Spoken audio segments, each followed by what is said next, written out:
We're going to talk about Luka Doncic. Yes. Reigning Rookie of the Year, 20 years old.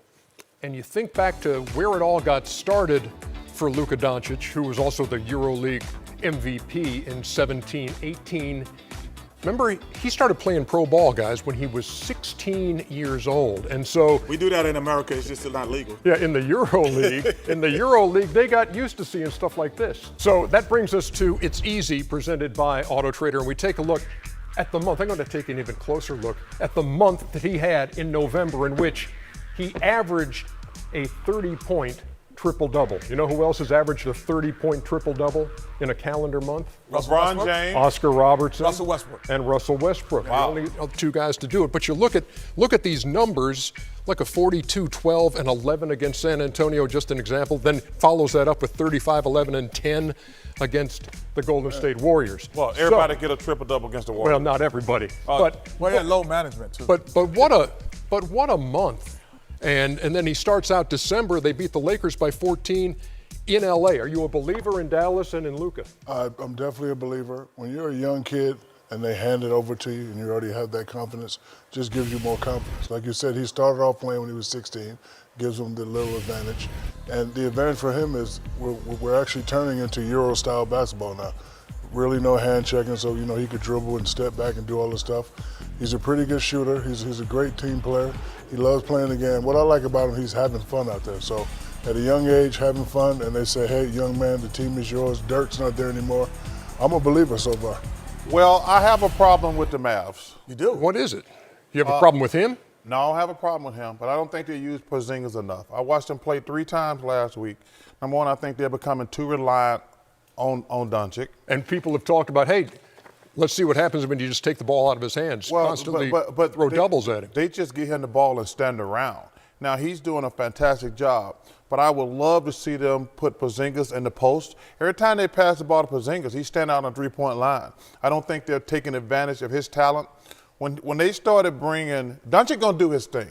But when they start bringing Porzingis along, that's when this team going to become legit. Because right now, they're riding her down with Doncic getting a great triple-double. And if he has a bad night like he did against I watched him play against the Clippers, and them two boys locked him down.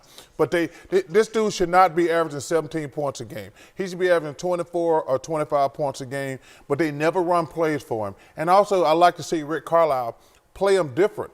Like when Doncic goes to the bench, every play should be ran for Porzingis. That's my only problem with the Mavs so far. Well, I think at the beginning of the season, I had him at 5. I was like, because this could happen. I thought it would happen because of Porzingis. I think he's playing well because he has now an opportunity not to be double-teamed as much. And as a rookie, you could double-team him. But when Porzingis is on the floor, he is a guy who can get 20 to 25 points. I do agree with Chuck. They need to use him more. They'll be a better team once they use him more. Yes, much better. When the playoff starts, they will use him more. I believe they will use him more because Porzingis doesn't have to do things off the dribble. He's 7'3". He doesn't have to dribble to get to spots. He can just get there and score. So the two of them together, I think, has made him put those numbers up that we've seen. But yeah, I'm a believer. Yeah, I'm a believer. We always have this argument about big guys that like to shoot jumpers. You keep saying they need to put him in the post. No, he need to take his ass to the post. Every time they come off the pick and pop, let me finish. Every time they come off the pick and pop, you ain't got to shoot the jumper, Chuck. Yeah, but they I'm just saying. they got him out there stationary at the top when they give him the ball, and they just let Doncic go one-on-one. When Doncic, number one, you got to use Porzingis. He's he's 7'4". Yeah, but he got to get in the post, Chuck. Well, the coach got to run a play to get him in the post. I told you, I watched him play 3 times last week. Hey, listen, I love Doncic. Don't get me wrong. Time of possession, by the way, he leads the league. So he's got the ball in his hands more than anybody else. But too much. Well, if he has the ball more than James Harden, then Thank that's you. too much. Anybody had the ball more than James Harden, you need to change that up a little bit. Yeah. But Ernie, when they post up Porzingis, I would post Porzingis up 10 times, 15 times a game. You can do that. But also, when they take Doncic out the game, If they want to be a really championship good, elite yes. team, because they're really good now. They could be really good doing that. But again, you can't be a championship team. Porzingis has to consciously run to the post. Yeah, he does. I agree with you. Right. But let me tell you something, Ernie. I would never take them two out the game at the same time. Right. Dirk Nowitzki, by the way, did you see what he had to say about Luka? No, because Lucas took a shot at him. Well, he says, I got to be honest.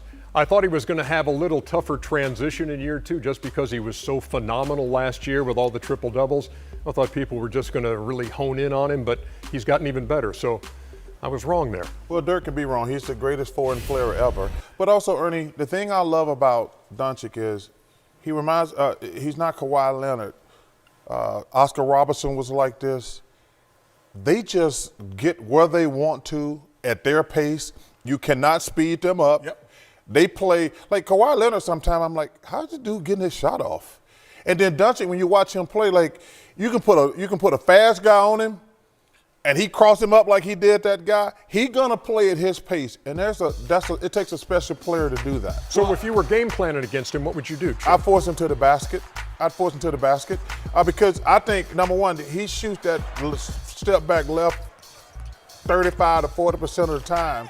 I'd make him a passer. I would force him to the basket because this is his shot right here. Well, I agree. When you're forcing him to the rim, you have to realize that he is looking to pass. Yes. When he's staying on the perimeter, he is becoming a deadly scorer. So it would be double team to make him drive and then play the pass. I might play Yeah, him. but any offensive guy that's only playing offense and not defense, he's going to be harder to stop. You definitely got to make him play defense. Yes, and also I might use that. I watched the Denver Nuggets play the Houston Rockets 2 weeks ago. They double James Harden every time. I would do that on, especially in a close game. Yeah. I make them other guys like, okay, we're gonna double Doncic. We're gonna take the ball out of his hand. That's what I would do personally. Because I was a good defender. Mavs Okay, that was a lot. These surprises in the NBA at 13-6, #1 in offensive rating. That's the in second NBA. biggest surprise in the NBA.